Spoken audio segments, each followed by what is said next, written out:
Halo, selamat pagi pemirsa. Apa kabar Anda? Hari ini kita kembali berjumpa dalam program TVR 09 bersama saya Dadi Ramadan dan juga Angga Dokter ini dan dalam 30 menit ke depan pemirsa kami akan sajikan kepada Anda sejumlah berita nasional dari sudut pandang DPR RI sebagai referensi Anda dalam memahami dinamika politik, hukum, ekonomi, sosial, dan juga budaya yang ada di Indonesia. dan pemirsa TVR Parlemen. Inilah TVR 09 selengkapnya.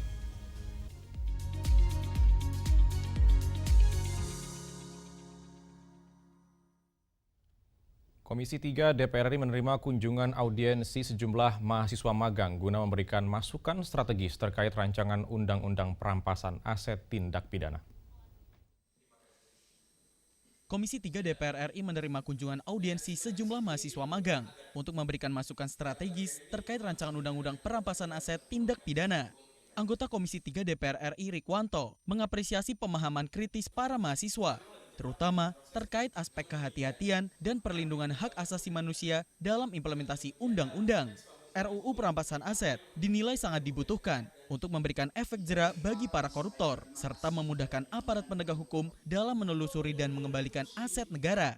Rikwanto menambahkan, terdapat dua sistem perampasan aset yang diusulkan, yakni berbasis putusan pidana dan tanpa putusan pidana. Masukan-masukan mereka ini sangat tajam, ya, karena menyangkut kehati-hatian juga menyangkut hak asasi manusia. Undang-undang perampasan aset ini memang dibutuhkan untuk membuat jera para koruptor, juga untuk memudahkan aparat penegak hukum dalam rangka menelusuri aset-aset yang seharusnya dikembalikan kepada negara. Dan mereka memberikan masukan yang sangat brilian, ya, berkaitan dengan conviction based dan non-conviction based. Artinya ada undang-undang dalam pasal perampasan aset ini yang mengedepankan pelakunya untuk dipidanakan, ada juga mengedepankan untuk perampasan aset yang dikorupsi olehnya. Dua-duanya berjalan bersamaan. Dua-duanya mengadopsi sistem yang ada di global ini untuk bisa diterapkan di RUU Perampasan Aset. Komisi 3 DPR RI menegaskan, seluruh aspirasi ini akan menjadi bahan pertimbangan penting dalam proses produksi legislasi dapat diimplementasikan secara optimal. Dwi Utomo, TVR Parlemen, melaporkan. Pemirsa, terkait dengan masih banyaknya masyarakat yang belum tercover program penerima bantuan iuran jaminan kesehatan nasional, anggota Komisi 9 DPR RI Ade Rezky Pratama menilai perubahan data dari DTKS dan Detsen ini menjadi tantangan terkait tersendiri dalam memastikan masyarakat miskin dan rentan tetap mendapatkan jaminan kesehatan. DPRD Kabupaten Tanah Datar menyampaikan aduan terkait masih banyaknya masyarakat yang belum tercover dalam program penerima bantuan iuran Jaminan Kesehatan Nasional atau PBIJK.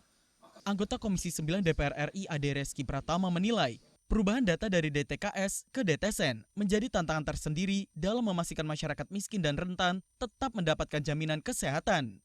Ade Rezky berharap pendataan oleh BPS lebih tepat sasaran dan mendorong Pemda Tanah Datar memperkuat langkah preventif melalui program cek kesehatan gratis yang telah digagas oleh Presiden Prabowo Subianto. Kita menerima audiensi dari pimpinan dan anggota DPRD Kabupaten Tanah Datar yang menyampaikan bahwa masih terdapat sekian persen dari masyarakat Kabupaten Tanah Datar yang belum tercover oleh BPJS JKN atau PBI JKN.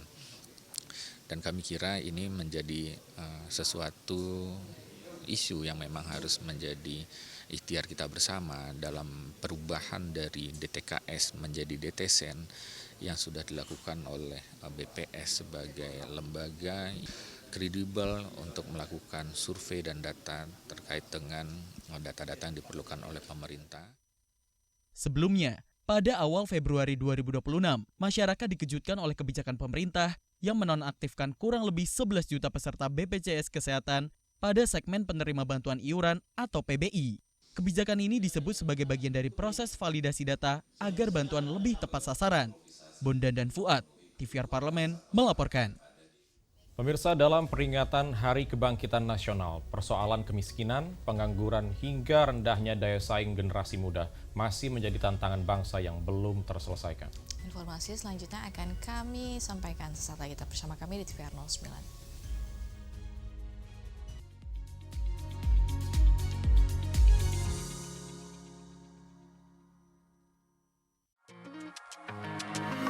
Umur 27 tahun, saya mulai di DPRD Kabupaten Rokan Hilir, itu di Riau. Saya 1 periode di sana, waktu tahun itu di 2009, lalu di 2014, 2019, 2 periode di provinsi, dan alhamdulillah ini periode keempat, pertama kali di DPR RI, saya diberi amanah, tentunya masih terus di fraksi Golkar.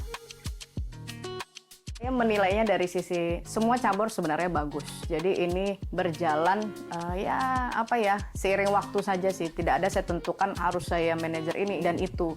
Saya melihat perkembangan daripada atlet-atlet. Begitu mereka sudah tidak produktif, itu banyak kondisi kehidupannya kurang bagus. Saya ingin berkontribusi, mencontohkan karena memang juga ini futsal putri, bahwa perempuan itu bisa. Perempuan harus bisa menentukan saya mampu di bidang olahraga, tapi saya tidak lupa menata masa depan saya gitu.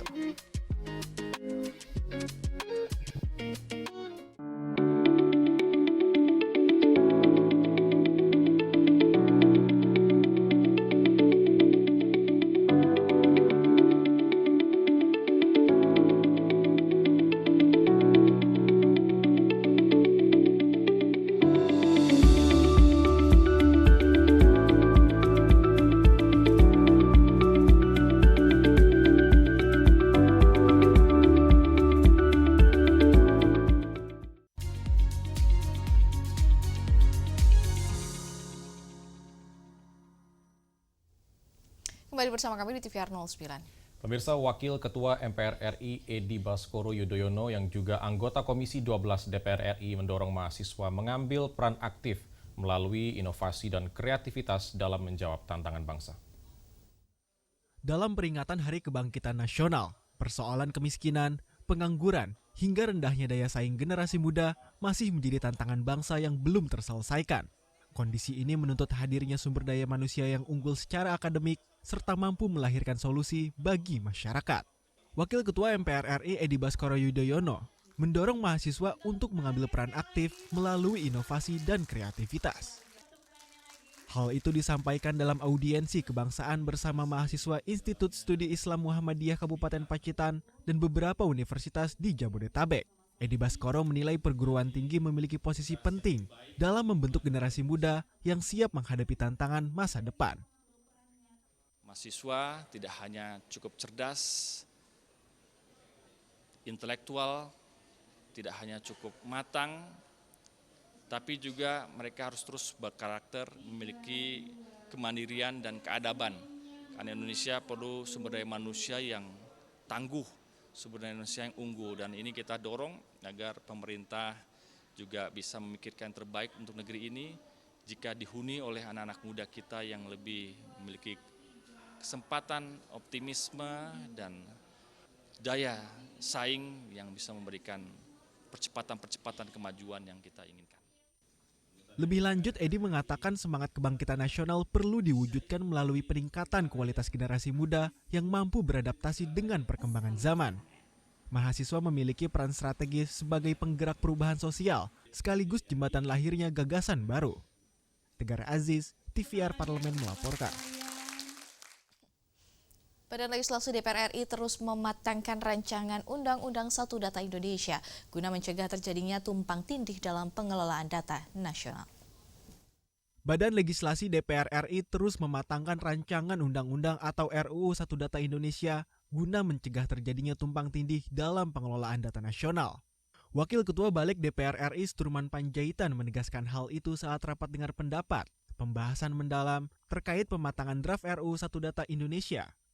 Fokus utama pembahasan berpusat pada sinkronisasi akses data serta pemanfaatan data. Sturman Panjaitan menilai saat ini masih terdapat tumpang tindih regulasi yang berpotensi membingungkan publik dan antar lembaga negara. Aspek keamanan data berbasis teknologi juga menjadi perhatian serius agar tidak terjadi celah kebocoran di masa mendatang. Tadi kita membahas tentang akses data, penolakan data, dan penggunaan data.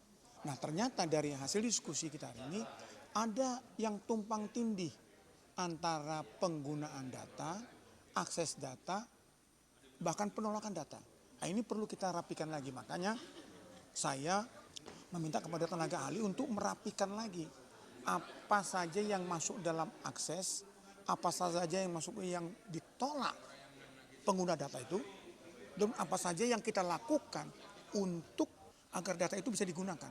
Pengguna data ini jangan sampai tumpang tindih. Jadi kita belum mengatakan data yang blockchain-nya belum. Prinsip kehati-hatian kini menjadi kunci utama bagi parlemen dan pemerintah dalam menyusun kalimat per kalimat dalam rancangan Undang-Undang 1 Data Indonesia. Targetnya, regulasi ini dapat berjalan mulus tanpa mempersulit masyarakat demi integrasi data nasional yang aman dan berdaulat. Handoko, TVR Parlemen melaporkan. Sebagai tindak lanjut amanat Undang-Undang Pengembangan dan Penguatan Sektor Keuangan, Komisi 11 DPR RI mendukung lembaga penjamin simpanan melakukan penyesuaian, khususnya penyesuaian pembidangan dan penguatan tugas organisasi. Sebagai tindak lanjut amanat Undang-Undang Pengembangan dan Penguatan Sektor Keuangan atau Undang-Undang P2SK, Komisi 11 DPR RI mendukung lembaga penjamin simpanan atau LPS melakukan penyesuaian, khususnya penyesuaian pembidangan dan penguatan tugas organisasi.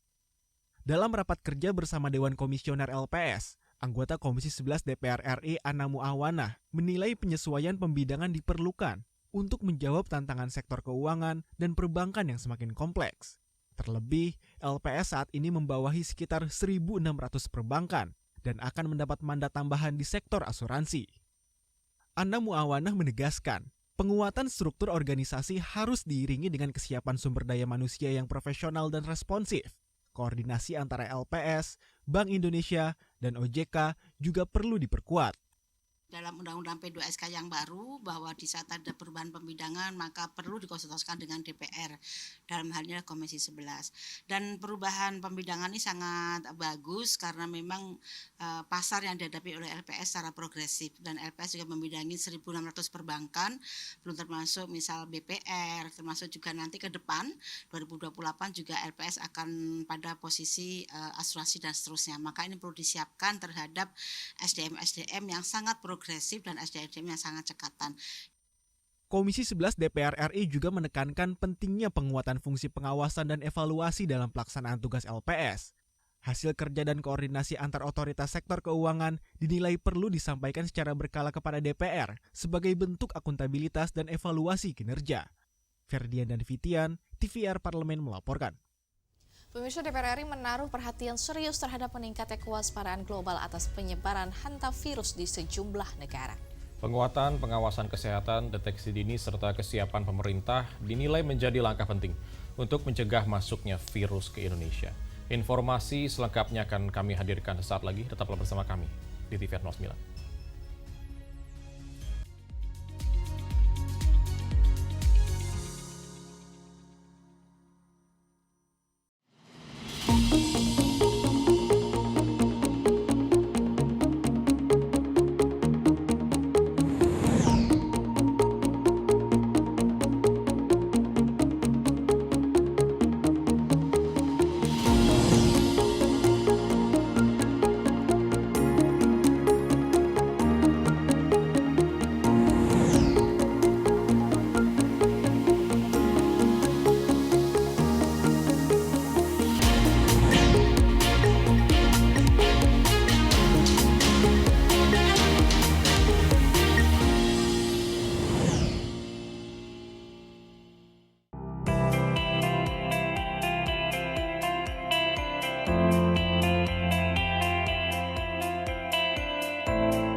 Program TVR Parlemen di First Media, channel 18 ya.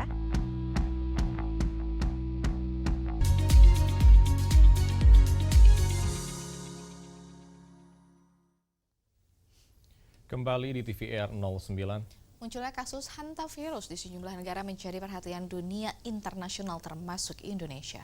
DPR RI meminta pemerintah untuk meningkatkan kewaspadaan dan memperketat langkah pencegahan, terutama di pintu masuk negara seperti bandara, pelabuhan, dan pos lintas batas. Dan mari kita simak liputan mendalam yang telah dikemas oleh tim redaksi TVR Parlemen dalam segmen Lensa Parlemen berikut ini.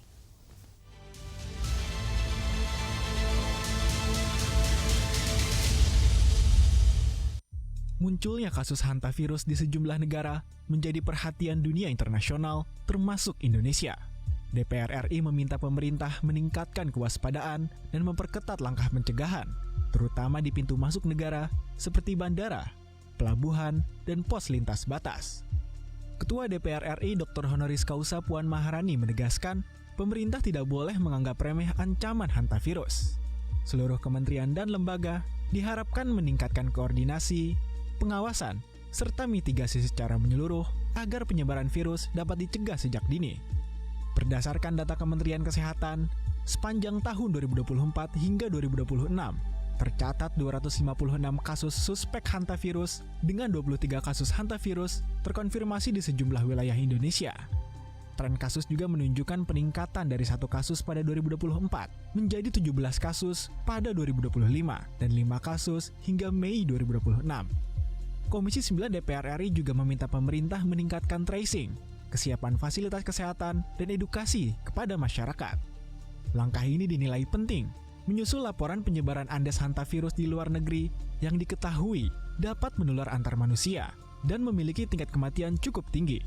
Ini juga bisa menyebar antar manusia. Yang kedua, angka kematiannya tinggi, 35% sampai 50%. Kemudian vaksinnya belum ditemukan dan obatnya juga belum ditemukan, sehingga obat-obat yang ada hanya suportif untuk meningkatkan daya tahan tubuh kita. Karena menular antar manusia ke manusia, maka pemerintah harus serius mengamati pergerakan penyakit ini meskipun penyakit ini belum masuk ke Indonesia.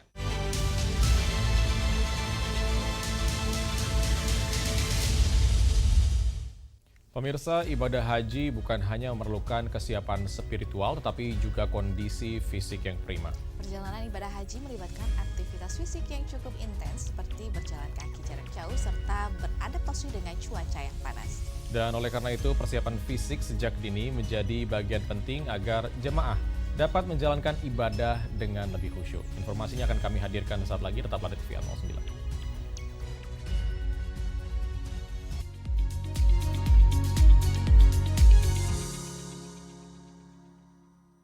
Mental health ini kadang di zaman sekarang kayak apa sih bisa-bisanya aja. Penyakit mental nih ya, gangguan mental itu tidak berdarah, ya.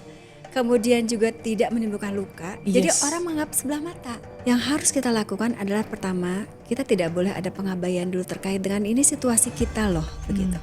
Kondisi ini harus kita akui ada dan harus kita bersama-sama mencari jalan keluar. Saat ini Komdiji sedang fokus untuk memastikan kalau usia-usia tertentu aja yang bisa mengakses media sosial, pembatasan. Hanya orang-orang yang sudah matang saya kira, yang mereka bisa dengan nyaman berselancar di sana dan survive gitu. Ya. Jadi bayangkan orang tua aja itu kadang-kadang suka kena mental. Ini adalah semacam kita membangun pagar agar supaya pagar itu bisa melindungi anak-anak kita gitu. Hari gini ini masih ada orang-orang yang takut gitu institusinya. Dan ini tidak hanya terjadi di sekolah-sekolah negeri, tapi juga di sekolah swasta, tapi juga termasuk di pesantren dan lain-lain. Jadi saya kira penting sekali kita ini punya satu tujuan, kita menyelamatkan anak bangsa. Kemenkes itu ada layanan healing 119 ID. Kalau kita ada masalah terkait dengan mental, kejiwaan dan sebagainya, cari pertolongan maksudnya.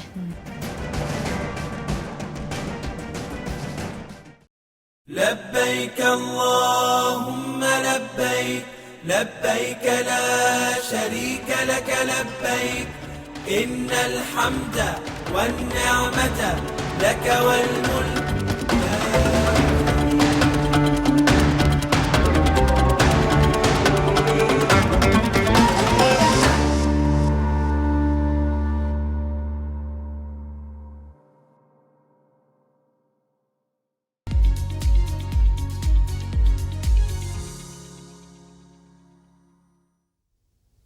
Masih bersama kami di TVR 09. Latihan rutin seperti jalan kaki, pengaturan pola makan, dan juga istirahat yang cukup dapat membantu meningkatkan daya tahan tubuh.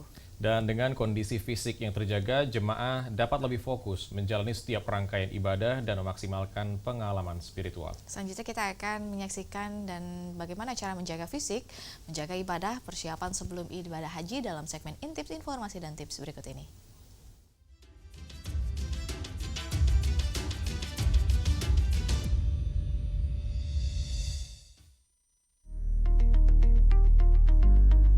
Salah satu syarat wajib menunaikan ibadah haji adalah istitoah atau kemampuan. Tapi tahukah Anda bahwa kemampuan yang dimaksud bukan hanya soal finansial? Kemampuan fisik juga termasuk bagian penting dari syarat ini. Artinya, tubuh harus cukup kuat dan sehat untuk menjalani rangkaian ibadah yang tidak ringan. Seperti yang kita ketahui bersama, haji adalah ibadah yang sangat mengandalkan kekuatan fisik. Mulai dari tawaf mengelilingi Ka'bah, sa'i bolak-balik 7 kali antara Safa dan Marwah, hingga perjalanan menuju Mina, Arafah, dan Musdalifah. Semuanya memerlukan energi dan daya tahan tubuh yang prima. Tanpa persiapan fisik yang baik, ibadah haji bisa menjadi sangat melelahkan, bahkan beresiko bagi kesehatan, terutama bagi jamaah lanjut usia. Nah, agar Anda bisa menjalani ibadah dengan lancar dan khusyuk, berikut ini adalah 7 langkah persiapan fisik yang sebaiknya mulai dilakukan jauh-jauh hari sebelum keberangkatan. Biasakan jalan kaki setiap hari.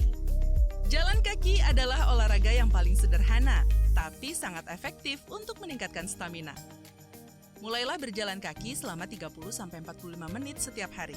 Pemirsa bisa melakukannya di taman, kompleks rumah, atau menggunakan treadmill. Ingin lebih menyenangkan? Ajak pasangan atau teman atau kerabat untuk berjalan kaki bersama. Selain sehat, juga bisa mempererat silaturahmi. Bersepeda untuk latihan daya tahan. Bersepeda membantu melatih otot kaki dan memperkuat paru-paru. Ini penting karena Anda akan banyak berjalan dan berada di keramaian selama haji. Lakukan secara bertahap dan konsisten, dimulai dari jarak pendek, lalu tingkatkan perlahan. Jangan lupa pemanasan dan pendinginan untuk mencegah cedera otot. Tambah latihan kardio, lari ringan, atau skipping. Latihan kardio seperti jogging ringan atau lompat tali bisa memperkuat jantung dan meningkatkan kapasitas paru-paru. Ini akan membantu Anda tetap bertenaga meski cuaca panas atau medan menantang di Tanah Suci. Jika belum terbiasa, mulailah perlahan dan tingkatkan intensitas seiring waktu. Perhatikan pola makan dan nutrisi. Apa yang Anda makan menentukan kekuatan tubuh Anda. Perbanyak konsumsi makanan bergizi seimbang seperti sayuran, buah, ikan, dan sumber protein tanpa lemak. Hindari makanan berlemak tinggi dan gorengan karena bisa mempercepat rasa lelah. Jangan lupa minum cukup air putih untuk menjaga tubuh tetap terhidrasi, terutama karena suhu di Arab Saudi sangat panas. Lengkapi vaksinasi sesuai anjuran. Vaksinasi bukan hanya formalitas, tapi perlindungan penting agar Anda tidak jatuh sakit selama ibadah. Pastikan Anda telah menerima vaksin meningitis, hepatitis A dan B, serta influenza. Untuk negara dengan riwayat polio, termasuk Indonesia, vaksin polio kini juga diwajibkan oleh otoritas Arab Saudi. Jangan lewatkan jadwal vaksinasi ini dan simpan bukti vaksinnya baik-baik. Cukup istirahat, hindari kelelahan. Latih tubuh Anda untuk memiliki pola tidur yang cukup dan berkualitas. Kurang tidur bisa menurunkan daya tahan tubuh dan membuat Anda mudah kelelahan. Biasakan tidur 7-8 jam per malam dan hindari bergadang. Tidur yang cukup juga membantu pemulihan tubuh setelah beraktivitas dan membuat Anda lebih fokus selama menjalani ibadah. Konsultasi medis sebelum berangkat. Sebelum berangkat, sangat disarankan untuk memeriksakan kondisi tubuh ke dokter.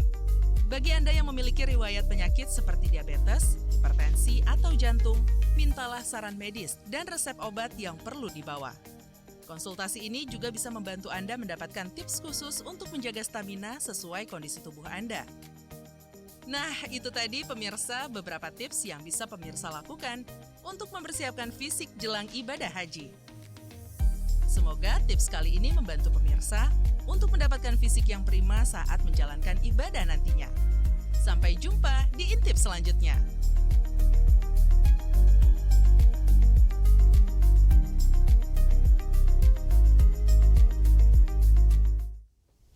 Pemirsa, di penghujung acara kami hadirkan agenda DPR RI pada hari Kamis 21 Mei 2026. Pada pukul 10 waktu Indonesia Barat, Komisi 11 DPR RI rapat kerja dengan Ketua Dewan Komisioner OJK guna membahas peraturan Otoritas Jasa Keuangan Perdagangan Karbon di Bursa Karbon. Sedangkan pada pukul 1 siang nanti Komisi 5 DPR RI menggelar rapat kerja dan rapat dengar pendapat dengan Menteri Perhubungan, Menteri Pekerjaan Umum, dan dengan menghadirkan Korlantas Polri, Kepala KNKT, Direktur Utama PT KAI, dan Dirut PKCI untuk membahas penjelasan pemerintah atas kecelakaan kereta api di Stasiun Bekasi Timur dan kecelakaan perkeretaapian lainnya di Indonesia. Dan sejumlah agenda serta kegiatan DPR RI lainnya dapat Anda akses di website kami tvrparlemen.dpr.go.id atau melalui kanal YouTube kami TVR Parlemen. Pemirsa TVR Parlemen, demikianlah TVR 09 edisi pagi ini. Segenap kru TVR Parlemen yang bertugas mengucapkan terima kasih telah menyaksikan TVR 09 hari ini. Saya Anggun Oktarini dan Dadi Ramadan, sampai jumpa di TVR 09 selanjutnya. TVR Parlemen, referensi Indonesia.